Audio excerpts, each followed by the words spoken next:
पाव भाजी और बूंदी का रायता बहुत ही अच्छा लगता है, पसंद है, बहुत ज़्यादा अच्छा लगता है। ख़ास तौर पे बूंदी का रायता यदि पाव भाजी के साथ रहे तो मज़ा ही आ जाए। जय श्री भोलेनाथ दोस्तों, कैसे हैं आप सब? और मैं गरम करने जा रही थी दूध। और मैं आप लोगों को अभी बताऊँगी कि एक चीज़ बहुत सालों के बाद मुझे फिर से याद आ गया, यादें ताज़ा हो गई उससे। तो मैं आप लोगों से अभी शेयर करती हूँ और फ़िलहाल मैं चाय बनाने जा रही हूँ और चाय में आजकल क्या हो रहा है कि मेरे यहाँ जो चाय आई है, मैं नाम इस यहाँ पे कुछ रिस्ट्रिक्शंस होते हैं जिसकी वज़ह से नहीं ले सकती हूँ। तो वो चाय का टेस्ट अच्छा नहीं है। चाहे जितना भी डाल दीजिए, चाय मतलब मज़ा नहीं आ रहा है पीने में। फ़िलहाल ये अभी ये ख़त्म हो जाएगा तब अपनी पसंद वाली चाय मँगाऊँगी, चाय की पत्ती मँगाऊँगी और इसमें तो भर-भर के पूरा एक-एक चम्मच भर-भर के 2-2 चम्मच डाला जाता है, फिर भी इसका टेस्ट अच्छा नहीं बनता है। और दूध जो मैंने निकाला हुआ है, इसको दोबारा मैं पहले तो चाय के लिए निकाल लिया, फिर मैं इसको का पैकेट जो है गरम करने के लिए भी निकाल के साथ में ही गरम कर दूँगी ताकि दोनों काम एक साथ हो जाए। दूध के पैकेट में नीचे आजकल जम जा रहा है मलाई, अंदर ही अंदर। जैसे कि 50 ग्राम दूध उसकी पन्नी में ही नीचे अंदर जमा रहता है, तो उसको भी धुल के बहुत अच्छे से मल मल के निकालना पड़ता है, ठंड की वजह से। और रखा जाता है फ्रिज में, तो ठंड की वजह से उसकी जो मलाई है वो जम जाती है। थोड़ा-सा काम बढ़ गया और बाहर रखने से खतरा रहता है फटने का। और मैं गई थी मामा के यहाँ अपने, उसका कुछ शॉर्ट्स वीडियोज़ मैंने शेयर भी किया हुआ है। हर जगह का नहीं शॉर्ट शेयर किया है, लेकिन कुछ-कुछ जगह का जहाँ मेरे पास थोड़ा बहुत वीडियो बनाया हुआ था, उसको मैंने शेयर किया हुआ है। 5-6 वीडियोज़ मैंने शॉर्ट्स में डाले हुए हैं। और चाय मेरी तैयार हो जाएगी तो मैं अभी आप लोगों को लेके चलूँगी, छत पर लेके चलूँगी, वहाँ से दिखाऊँगी, बहुत ही अच्छा लगेगा देखने में। आतिशबाजी रहेगी और देखने में बहुत मज़ा आ जाएगा। देख आप लोग भी एन्जॉय करिएगा, देखिएगा। थोड़ा बहुत मैंने कैप्चर किया है। मैं बाहर थी, गेट पर टहल रही थी, फ़ोन पर बातें कर रही थी। शायद मेरे पापा से बात कर रही थी मैं। उसी टाइम मुझे दिखाई दिया कि आसमान पर कुछ आतिशबाज़ी चल रही है, कुछ हो रहा है। तो फिर मैं बात करते-करते ही चली गई छत पर। वहाँ जब गई तो देखा तो मैंने अच्छा लगा मुझे, मैंने थोड़ा-सा रिकॉर्ड किया और मैं अपने मामा के यहाँ गई थी। मामा के बेटे की शादी थी। क मामा के बेटे की शादी। तो एक दिन गई, एक दिन रही, दूसरे दिन तीसरे दिन वापस आई। कहने का मतलब 2 रात रही और 3 दिन मेरा मामा के यहाँ बीता।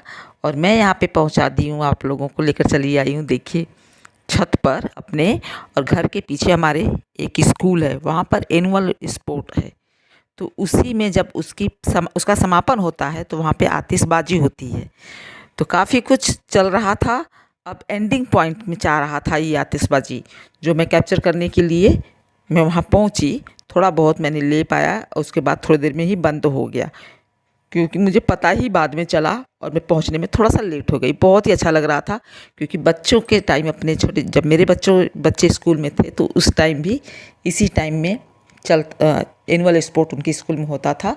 तो करीब-करीब इन दोनों स्कूल में, जहाँ का मैंने अभी दिखाया है आतिशबाजी, वहाँ का और मेरे बच्चों के स्कूल का करीब-करीब 2-4 दिन के अंतर पर, या कभी-कभी तो एक ही दिन पड़ जाता था एनुअल स्पोर्ट उनका, या 1-2 दिन के अंतर पे पड़ता था। तो वही चीज़ें मुझे याद आ गई कि मेरे बच्चों के टाइम भी मैं इस टाइम जाती थी स्कूल में, और मैंने रायता और बूंदी का रायता और पाव भाजी एंजॉय कर रही थी। मैं उसका जल्दबाजी में थी, इसलिए उसकी रेसिपी नहीं शेयर की। जबकि मैं मामा के यहाँ जा रही थी, उसी टाइम का है, उसी के 1-2 दिन पहले का है। तो मैं रेसिपी नहीं शेयर कर रही थी। और यहाँ फिर मैं आ गई रोटियाँ बनाने के लिए मामा के यहाँ से अकेले ही। उनके यहाँ बारात जाने का प्लान था सबका, सब लोग गए थे, मैं भी यहाँ से गई थी। तो मैंने ये सोचा था कि जाऊँगी तो वहाँ से बारात जाऊँगी, लड़के की शादी है तो बारात में जाऊँगी। और ज़्यादा दूर भी नहीं था गाँव, पास में ही है, जैसे कि शायद 1 आध घंटे का रास्ता था बाई कार। लेकिन नहीं गई, कि जो मेरे साथ में थे जाने के लिए, उन लोगों ने कहा कि हम नहीं जाएंगे। तो मैं भी अपना इरादा बदल दी। कुछ हेल्थ इश्यूज़ भी रहते हैं मेरे साथ, जैसे ज़्यादा ठंडी पड़ रही है तो उसमें मुझे प्रॉब्लम होने लगेगी। मैं जाऊँगी तो बेवजह बीमार पड़ जाऊँगी तो फिर वापस आऊँगी प्रयागराज तो मुझे दिक्कत होगी। तो इसकी वजह से भी हिम्मत मैंने ज़्यादा नहीं लगाया। यदि सब जाते जो कि मेरे ग्रुप के थे, जैसे मेरा ग्रुप के, जैसे कि मेरे मामा के साइड के, जैसे उनकी बेटी है, बेटी की बेटी तो गई थी लेकिन बेटी नहीं गई थी, और बाकी मेरे भाई की 2 बेटियाँ थीं, एक मौसेरे भाई की 2 बेटियाँ थीं, तो वो लोग भी नहीं गए, कैंसिल कर दिया उन लोगों ने। तो फिर हमको भी थोड़ा सा लगा कि चलो हम भी नहीं जाते, क्योंकि ठंडी भी पड़ रही है और जाने का कोई, जाकर आना और फिर बीमार पड़ जाऊंगी, अपना थोड़ा सा सहूलियत के हिसाब से मैं कैंसिल कर दी, नहीं गई। और यदि जाते वो लोग तो मैं भी चली जाती, जाने की इच्छा तो थी लेकिन उतनी नहीं थी, नहीं गई तो भी अच्छा लगा कि नहीं गई।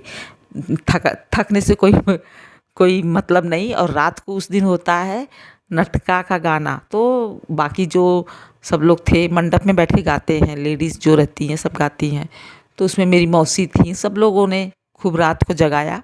मैं आराम से सो रही थी क्योंकि जोड़ तोड़ की जो गालियाँ होती हैं वो मुझे मिल नहीं पाएगा, सामने वाली पार्टी तो मुझे देगी, सामने वाली पार्टी तो मुझे गालियाँ देंगी। गाने में गाली, ये रस्म होता है जो कि शुभ माना जाता है, अच्छा होता है। जेंट्स पार्टी घर पर होती नहीं है, लेडीज़ जो रहती हैं जिनका ज़रूरी काम रहता है घर पर वही रुकी रहती हैं शादियों में, लड़कों की शादियों में तो वही रुकी रहती हैं, तो रात को गालियाँ देती हैं, गाती हैं।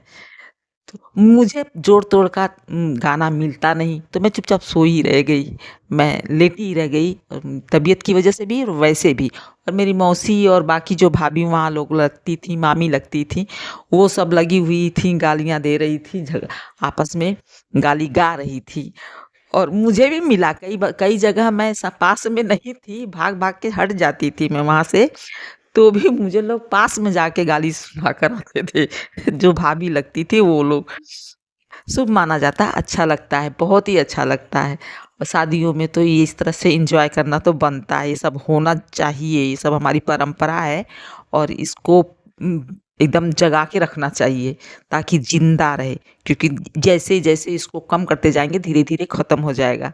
तो ज़रूरी है कि शादियों में ये एक मनोरंजन इस टाइप का होना चाहिए ताकि हमारी परंपरा जो पीछे से चली आ रही है वो बरकरार रहे। और अच्छा लगता है, ख़त्म नहीं होना चाहिए, ऐसा चीज़ है जो कि ख़त्म नहीं होना चाहिए। तो इसको कभी-कभी सुनने में और गाली गाने के जा जो गा खुशी की गाली दी जाती है, जो शुभ वाली गाली दी जाती है, गा-गा कर लोग, उसमें तो मज़ा ही आता है, सुनने में बुरा नहीं लगता है, बल्कि खुद को ये लगता है कि हमको इससे ज़्यादा कुछ खराब आए, इससे भी ज़्यादा तगड़ा वाला गाली गाली आए, तो हम सामने वाले को सुनाएँ। इस तरह से टक्कर होता है एक-दूसरे से।